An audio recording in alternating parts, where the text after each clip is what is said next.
আজি মই পালক পনীৰ বনাম ভাবিছোঁ। কেনেকুৱা হয় নাজানো, মই মোৰ নিজৰ ষ্টাইলত বনাব লৈছোঁ। বিশেষ একো নাই, যিখিনি আছে সামগ্ৰী ঘৰতে সেইখিনিতে মই বনাব ওলাইছোঁ। প্ৰথমতে মই লৈছোঁ এমুঠি পালেং, এইখিনি পনীৰ, এয়া মটৰ কেইটামান আছিলে দি দিছোঁ, আমুল ক্ৰীম, বাটাৰ, এইপিনে দিব ওলাইছোঁ দুটাকৈ বিলাহী, জ্বলা অনুযায়ী দিছোঁ, যোনে যেনেকৈ খায়। আমি অলপ সৰহকৈ খাওঁ সেইকাৰণে জলকীয়া 6টামান দিছোঁ। এইপিনে জিৰা, চিলি পাউডাৰ, মিট মছলা আৰু মজলীয়া জোখৰ পিঁয়াজ, আৰু এইপিনে আপুনি দেখিছে ৰচুন দিছোঁ, আৰু নাম অনুযায়ী আদা অকণমান দিছোঁ। আদাটো অপশ্যনেবল হয়, কিছুমানে দিয়ে কিছুমানে নিদিয়ে। মই বিশেষকৈ নিদিওঁ, কিন্তু অলপহে দিছোঁ, চাব পাৰে অকণমান দিছোঁ। বেছি দিলে মানে টিটিকি ভাৱ এটা আহে, সেয়েহে মই অলপহে দিছোঁ। তেন্তে আহক ভিডিঅ'টো আৰম্ভ কৰোঁ আৰু বনাওঁ।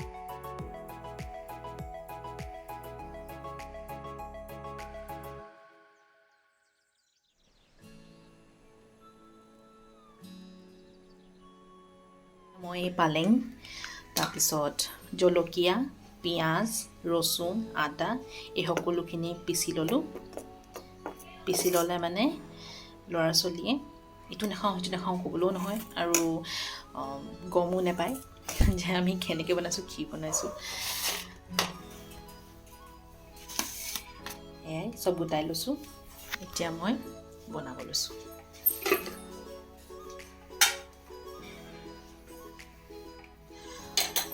কেতিয়াবা ঘৰত আজৰি সময়ত এনেই বহি থাকোঁ, সেয়েহে ভাবিলোঁ ইউটিউব চেনেলটো খুলি লওঁ।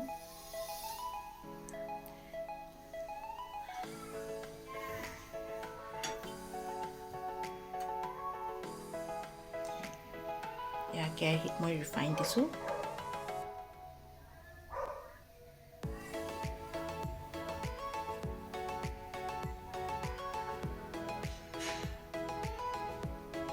এনে মানুহে কেৰাহী গৰম হ'লে ৰিফাইন দিয়ে, কিন্তু মই ৰিফাইন তেল যদি কেৰাহী শুকাই থাকে তেনেহ'লে মই কেৰাহীখনত তেলটো ঢালি দিওঁ, যাতে তেল আৰু কেৰাহী সমানে গৰম হয়। তেনেকৈ কৰিলে কি হয়, আপোনালোকৰ গেছটোও বাচি যায়, নহয় জানো? সেয়েহে মই এইবিলাক কৰি থাকোঁ। আৰু কিছুমান কিচেন টিপছো আছে, মই লাহে লাহে ভিডিঅ'ত আপলোড দিম বাৰু এইবিলাক। তেন্তে আৰু মোৰ কথা শুনি যদি আপোনালোকে আমনি পায় বা বেয়া পায় তেনেকৈও জনাব,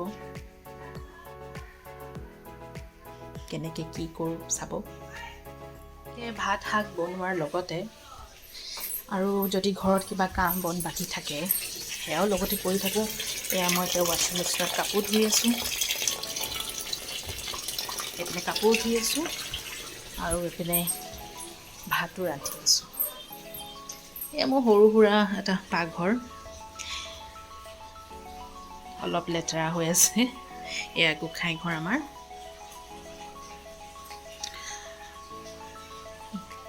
পাকঘৰটো এনেকৈ ৰাখিছোঁ, আৰু যিহেতুকে আমি ভাড়া ঘৰত থাকোঁ, অলপ লেতেৰা হৈ আছে, সেইবিলাক অকণমান আওকাণ কৰিব। এনেকৈ ৰাখোঁ মই পাকঘৰটো মোৰ। ইয়াত কৃষ্ণ আছে, এনেকেই ইয়াত বাচন চাচন ধোৱা হয়, এইবিলাক এনেকৈ ৰখা হৈছে পাকঘৰটো। এতিয়া তেলখিনি প্ৰায় গৰম হৈ গৈছে, এতিয়া ইয়াত মই বাটাৰ দিম। পনীৰত বাটাৰটো দিলে পনীৰৰ সোৱাদটো বাঢ়ে, আৰু আপুনি যিয়ে নবনাই কিয় সেই চব্জিকণৰ বা তৰকাৰীকণৰ খাবলৈ বৰ ধুনীয়া হয়। নাই বনোৱা যদি কেতিয়াবা বনাই চাব, খাবলৈ ভাল হয়। মই বাটাৰ দি দিছোঁ,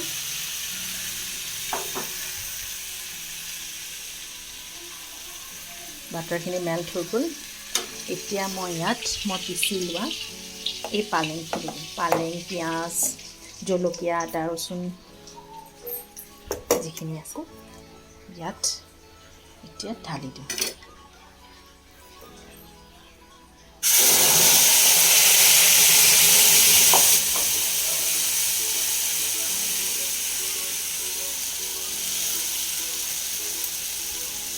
কিছুমানে প্ৰথমতে জিৰা দি দিয়ে, তেতিয়া তেলখিনি এনেকৈ ফুৰি নাযায়।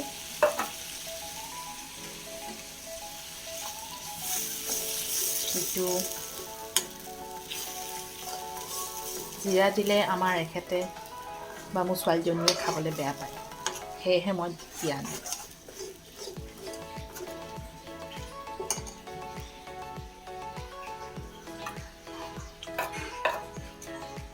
গেছ ষ্টভটো লেতেৰা হৈ থাকিলে বেয়াও লাগে, সেয়েহে অলপ চফা কৰি লৈছোঁ। আৰু যিমান যি হওক পাকঘৰটো চফাকৈ থাকিলে বা ঘৰখন চফা হৈ থাকিলেহে ভাল লাগে, আলহী এটা আহিলেও তেতিয়াই ভাল লাগে। সেয়ে মই পাকঘৰটো আৰু ঘৰটো সদায় চফা কৰি থওঁ, নিজৰো ভাল লাগে। এতিয়া আমি এইখিনি দিয়াৰ পিছত অকণমান লৰাই ল'ম। তেতিয়ালৈকে লৰাম যেতিয়ালৈকে ইয়াৰ পৰা শাকখিনি গলি ইয়াৰ পৰা তেল ওলাই নাযায়, তেতিয়ালৈকে আমি এইখিনি লৰাম।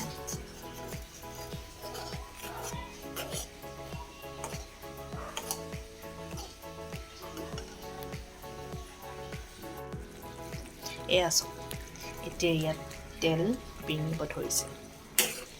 এনেকৈ শাকখিনি সম্পূৰ্ণকৈ সিজাই ইয়াৰ পৰা এই তেলখিনি যেতিয়া বিৰিঙে হেতাখনত পৰা ধুনীয়াকৈ নামি গৈছে। এতিয়া ইয়াত মই দিম অকণমান হালধি বেছি নিদিওঁ, অলপমান নামমাত্ৰ। নিমখ সোৱাদ অনুযায়ী দিছোঁ, আধা চামুচ আৰু অকণমান দি দিওঁ। বাকী আপোনালোকে নিজৰ সোৱাদ অনুযায়ী যিমান দিয়ে আৰু শাকৰ পৰিমাণটো চাই সিমান দিব পাৰে। এতিয়া মই ইয়াত দি দিম এইখিনি মিট মছলা, ৰেড চিলি পাউডাৰ, জিৰা, এইখিনি এতিয়া গোটেইখিনি ঢালি দিম, ঢালি দিম।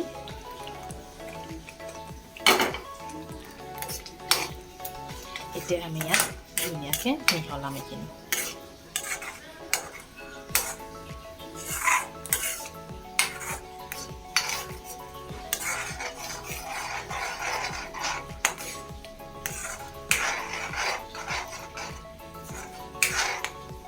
এইখিনি আমাৰ ধুনীয়াকৈ হৈ গৈছে, ৰংটো চব।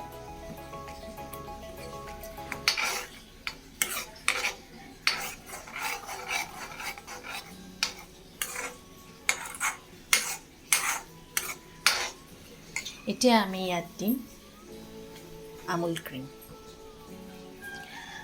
ক্ৰীম অকণমান দি দিওঁ। ডাঙৰ চামুচেৰে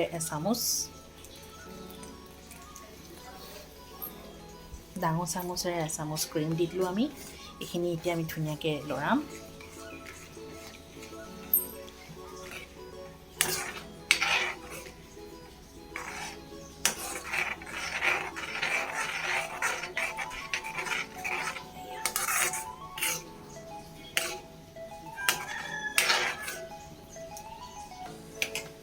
ইয়াত দিম অলপমান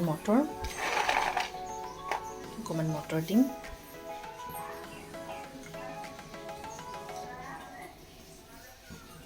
আৰু এইপিনে পনীৰ। মই পনীৰ এই ধৰণেৰে কাটি লৈছোঁ স্কুৱেৰ পিছত। আপোনালোকৰ যেনেকুৱা ইচ্ছা অনুযায়ী কাটিব পাৰে। এয়া মই ইয়াত দি দিছোঁ।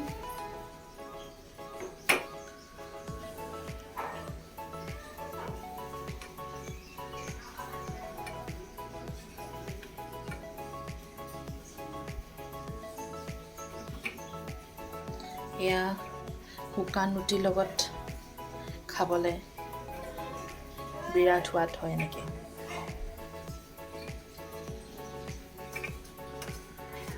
আৰু ল'ৰা ছোৱালীৰ কাৰণেও ভাল, শাক পাত খুৱাব পাৰিলে এনেধৰণৰ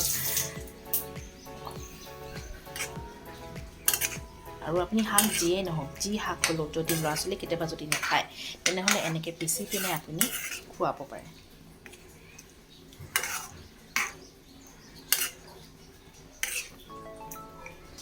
আমি অলপ দেৰি এনেকৈ ৰাখিম।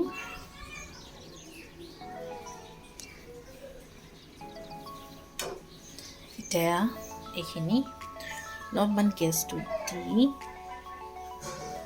মই এইখিনি ঢাকি থওঁ। অলপ দেৰি পিছত ইয়াত পানী অকণমান দি তেনেহ'লে আমাৰ এয়া পালক পনীৰ হৈ গৈছে। এয়া চাওক, ৰঙে দেখিছেনে, ৰং, ইয়াৰ গ্ৰেভি ঠিকটো কি সুন্দৰ। তেনেহ'লে ভিডিঅ'টো ইয়াতে সামৰিছোঁ। ভাল পালে ভিডিঅ'টো লাইক, শ্বেয়াৰ এণ্ড ছাবস্ক্ৰাইব কৰি দিব।